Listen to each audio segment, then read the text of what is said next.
This video is going to go through the breathing muscles, and obviously it's an overview of videos which go through this in a little more detail, so feel free to refer to those if you need to. So we begin with a law of physics, Boyle's law. And I know that there's a tendency to lose half the class whenever you open with that statement. But what this explains is how we actually breathe different from the salamanders we're going to see in the next video. So you're not a salamander, and this is one of the reasons why. Pressure is measured by the number of collisions of particles against the walls of the container. So watch this little blue ball as it hits the container. It's hitting the container with a certain pressure, with a certain frequency. If we were to now take the same blue ball and put it into a smaller space, it's going to hit the walls more frequently because there's less room to move around.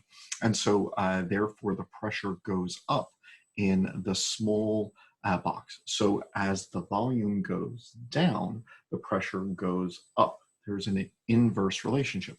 At a children's birthday party, if children sit on a balloon and it pops, that's the principle.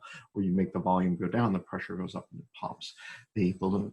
In contrast, if you then put that blue ball in a big box, there's so much space in the middle, it doesn't hit the walls that frequently. So now as the volume goes up, the pressure goes down, the number of collisions against the walls of the container goes down. So that's Boyle's relationship. There is an inverse relationship between volume and pressure. And as such, I know this is perhaps an odd way to start. You are not a salamander. And if you look at the way that this salamander is breathing, it's obviously using its throat muscles. It has to suck air in and spit it out and suck air in and spit it out. And that's just a horrible way to try to breathe. It's not working well for this salamander, obviously, because there's a biologist who's sticking his flashlight and camera right in the salamander's face.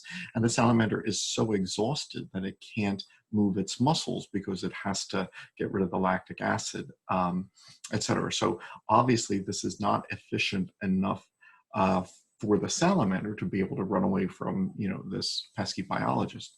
And it certainly wouldn't work well for a bigger organism that's warm-blooded with a big brain and upright walking like ourselves.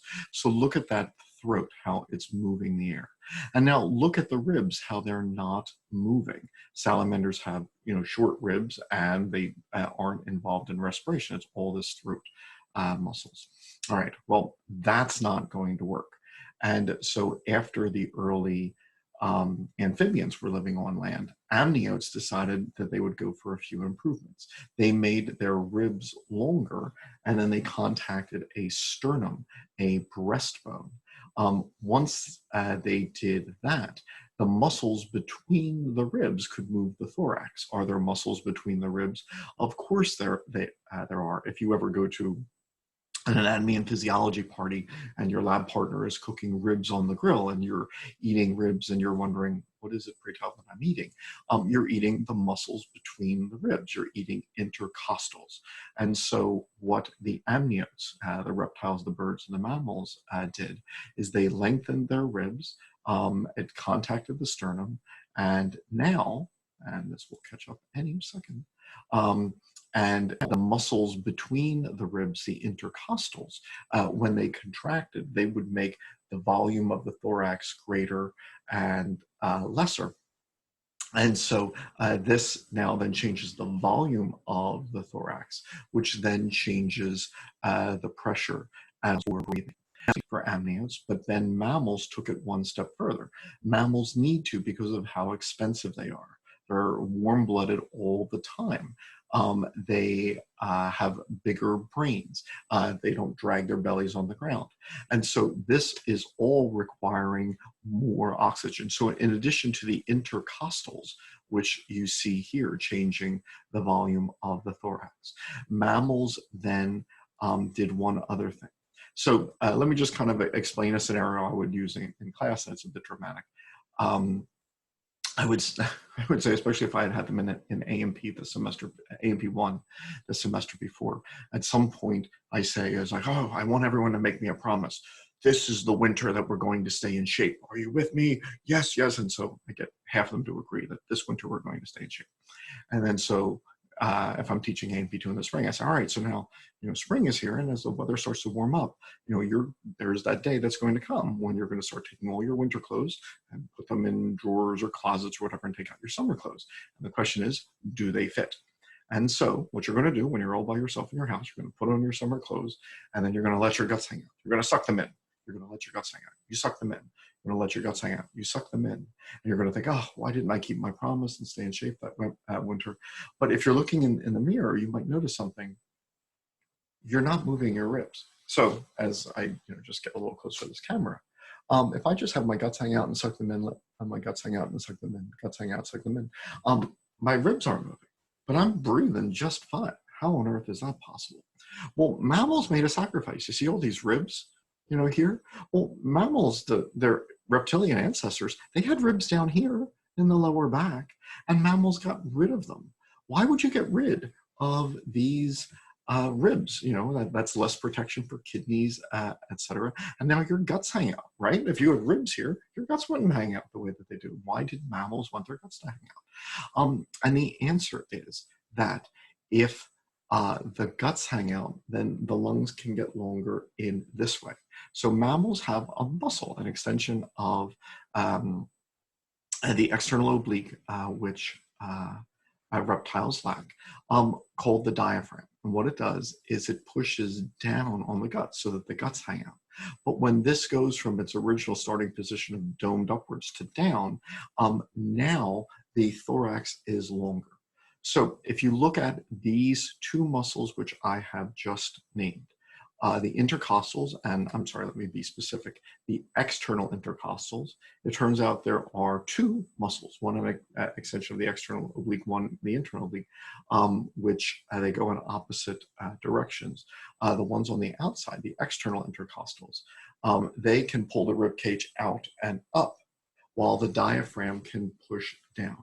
So the external intercostals, when they pull the rib cage out and up, they are then increasing volume in this dimension, all right, here. So the thorax is getting bigger in this dimension. When the diaphragm pushes down, the thorax is getting bigger vertically. There's more room for lungs. And so mammals don't have to suck air in. What they do is they simply make their thorax bigger. And this then changes the volume, right? So the external intercostals make the thorax bigger this way. The diaphragm makes the thorax bigger this way. And if I were to do that and close my mouth, it's uncomfortable.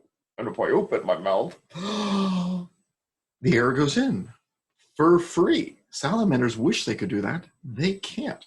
So all I have to do is make my chest bigger.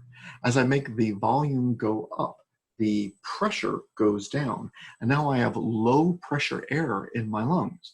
Here, there's normal pressure air, and so air then goes from the normal pressure to the low pressure for free. So all I have to do is make my thorax bigger, and air comes in for free, and that's how I inhale normally.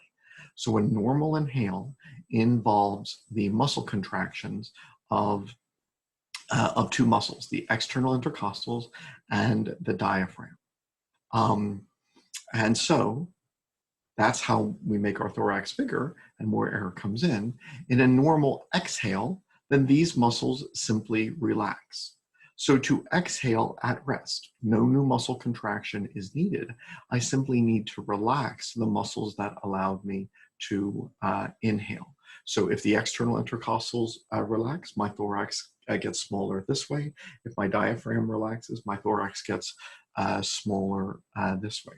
And as volume decreases, so if I fill my lungs with air, now this is more than a normal exhale, but we'll get to that. Inhale. So if I make my thorax bigger, and then I make it smaller, this is uncomfortable. And if I open my mouth, the air comes out for free. Why? Because as I made the volume of the thorax smaller, as the volume went down, the pressure went up. And now I have high pressure air here that wants to leave. And so a normal exhale is simply when we decrease the volume of the thorax, when the external intercostals relax and when the diaphragm relaxes. So normal breathing, normal inhales, exhales at rest involve two muscles. The external intercostals and diaphragms, they contract in a normal inhale. These same muscles then relax in a normal exhale. Now, if I were exercising and breathing more forcefully, like that, not only on the inhales would external intercostals and the diaphragm contract, as would happen on a resting inhale, but also a couple of neck muscles will give the rib cage an extra little tug from above, the scalenes and the sternocleidomastoid. And so these are the muscles which contract in a forceful inhale, say when you're doing labored breathing, when you're exercising. And then when we exhale, when we're exercising, it's not just a resting exhale, it's you really exhale. Now that actually does require some muscle contraction. So in addition to having the inspiratory muscles relax, the internal intercostals, these are the deeper layer of intercostal muscles, they contract, and that makes the rib cage smaller than at rest. So internal intercostals can make the volume of the thorax smaller than at rest in this direction. And then also the abdominal muscles. Now, maybe in a previous anatomy course, you went through them. There was the rectus abdominis, there were the external and internal obliques, there was the transversus abdominis, there were different abdominal muscles. But today we're just going to consider them as a group, the abdominal muscles. When the abdominal muscles contract, this sucks your guts in. So, you know, in addition to having your guts hang out, you can suck them in. Your abdominal muscles are contracting, and as your guts suck in, now they're obviously in this, space, and so now there's less room for the lungs. And so if I want to make my lungs really small, then my internal intercostals contract and my abdominal muscles contract, and these then are the muscles which contract in a forceful exhale. As I tell my students, this is a really easy multiple choice question. If you just have all of these muscles, you're going to ask which ones contract in a normal inhale, external intercostals and diaphragm. Which ones relax for a normal exhale? Same answer. Which one contract in a forceful inhale? These two muscles plus the neck muscles, the sternocleidomastoid and the scalenes.